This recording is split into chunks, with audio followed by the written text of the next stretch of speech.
এই যে দুইটা কমন জাত বলেছিলাম না, সবচেয়ে কফি বিন যেটা পৃথিবীতে চলে, সেটার মধ্যে একটা হচ্ছে অ্যারাবিকা, আরেকটা হচ্ছে রোবাস্তা, যেটা কমন পপুলার।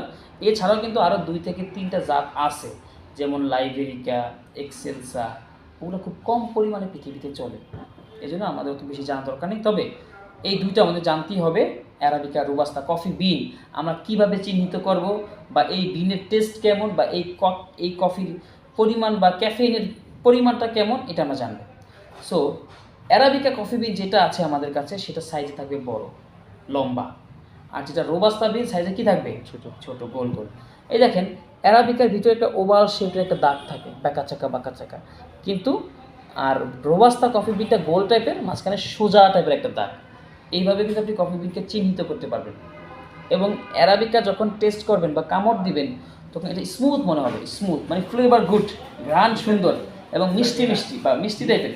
মিষ্টি বলতে কফি কিন্তু এমনিতে মিষ্টি না, বাট কফির টেস্টের মধ্যে যে একটা সুইটনেস, ওইটা বুঝাইছে।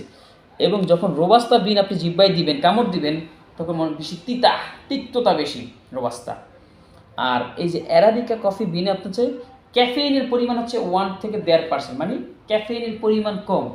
কফিতে মূলত থাকে কি, ক্যাফেইন। এই ক্যাফেইনই আমার শরীরের জন্য স্বাস্থ্যকর, কফি না, ক্যাফেইনটা আমাদের জন্য শরীরের জন্য ভালো, কিন্তু এটা থাকে কফির ভিতরে, এই জন্য আমরা কফিটা পান করি। মূলত আমরা ক্যাফেইনটা নেওয়ার জন্যই, এই ক্যাফেইন আমাদের মস্তিষ্ক সচল রাখে, শরীরকে উদ্যমী, পরিশ্রমী, স্ট্রং বানায়, ডায়াবেটিক্সের ঝুঁকি কমায়, ক্যান্সারের ঝুঁকি কমায়, হার্টটাকে ভালো রাখে, লিভার ভালো রাখে, মেয়েদের স্তন ক্যান্সারের ঝুঁকি কমে, শুধু এই ক্যাফেইনের কারণে, কফির কারণে না। ক্যাফেইনটা কফির ভিতরে আছে বিধেই আমরা কফিটাকে পান করছি। কিন্তু রোবাস্তাতে ক্যাফেইনের পরিমাণ আরও বেশি। আর ধরেন এই যে অ্যারাবিকা গাছের জন্য বৃষ্টিপাতের পরিমাণ 1200 থেকে 2000 mm হলে, মানে মোটামুটি একটা বৃষ্টিপাত হলে অ্যারাবিকা গাছটাকে টিকিয়ে রাখা সম্ভব। যখন রোবাস্তা একটা গাছ চাষ করব, তখন দেখা যায় যে আরও বেশি বৃষ্টিপাত প্রয়োজন, নাহলে গাছ মরে যায়। এবং দেখেন, অ্যারাবিকা গাছটা যদি টেম্পারেচার, তাপমাত্রা, যদি আর্দ্রতা 15 থেকে 25 ডিগ্রি তাপমাত্রার মধ্যে মোটামুটি থাকে, তাহলে অ্যারাবিকা গাছটা বাঁচায় রাখা সম্ভব, বা চাষটা ভালো হয়, ফলনটা ভালো হয়। আবার রোবাস্তা গাছ আবার একটু বেশি টেম্পারেচার লাগে, একটু বেশি হিট লাগে, 20 থেকে 35 ডিগ্রি, মানে সামার সিজনে এটা ভালো হয়। আর দেখা যায় যে মাঝামাঝি অবস্থানে অ্যারাবিকা গাছটা ভালো টিকবে।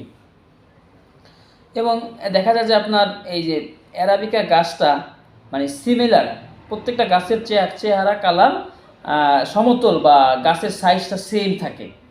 কিন্তু রোবাস্তা দেখা যায় যে হাইয়ার, মানে উঁচু নিচু ভূমিতে রোবাস্তা গাছটা ভালো হয়, ঠিক আছে, পাহাড়ি অঞ্চলে ভালো হয়। এবং আপনি চাইলেই অ্যারাবিকা বিন কিনতে পারবেন খোঁজ করলে, কিন্তু দামটা বেশি পড়বে, দামি।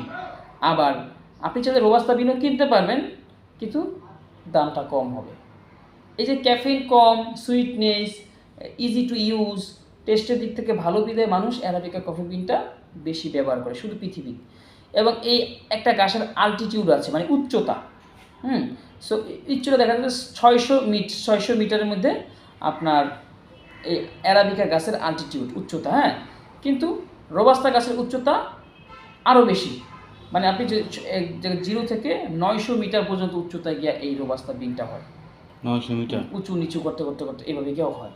কিন্তু অ্যারাবিকা দেখা যায় যে সমতল 600 মিটার উচ্চতার মাঝখানেই অ্যারাবিকা বিনটা হয়ে যায়। মানে এই যে এই বেশি হওয়ার কারণ কি, যে সূর্যের তাপটা বেশি লাগে আর রোবাস্তা গাছে, আর অ্যারাবিকাতে মোটামুটি সূর্যের তাপ লাগলেই হয়ে যায়। এবং 70 মিলিয়ন ব্যাগ গ্লোবালি এক্সপোর্ট করে অ্যারাবিকা প্রতি বছর, আর রোবাস্তা 40 মিলিয়ন ব্যাগ এক্সপোর্ট করে গ্লোবালি প্রতি বছর। আর অ্যারাবিকা এই যে কফি বিনের জাতটা 70% হচ্ছে যে মার্কেট দখল করে আছে, বাকি দেখা যায় যে 30% রোবাস্তা বা অন্যান্য যে কফিগুলো থাকে এগুলা। আর অ্যারাবিকা হচ্ছে আপনার সুইট, সুগারের পরিমাণ এখানে 6 থেকে 9% আছে, কিন্তু রোবাস্তা তিতা বিতার কারণে সুগারের পরিমাণ কম, 3 থেকে 7%। এবং এই যে অ্যারাবিকা গাছে যদি পোকামাকড় ধরে, আপনি একটু পেস্ট কন্ট্রোল করলে দেখা যায় যে পোকামাকড়গুলো মারা সম্ভব। কিন্তু রোবাস্তা আবার একটু ডিফিকাল্ট, পোকামাকড় একবার গাছে ধরলে, গাছে তো ফলে ধরেই স্বাভাবিক, তখন কষ্ট হয়ে যেটা নিয়ে কাজ করতে, বাঁচাইতে। সো আমরা মোটামুটি এই যে অ্যারাবিকা ভার্সেস রোবাস্তার একটা রূপ নিয়ে আলোচনা করলাম, তাই না? বিনটা কেমন চিনবেন, কিংবা টেস্ট কেমন, অ্যালটিটিউড কেমন এটা বললাম, ঠিক আছে? এটাও আমাদের একটা চ্যাপ্টার হলো গা।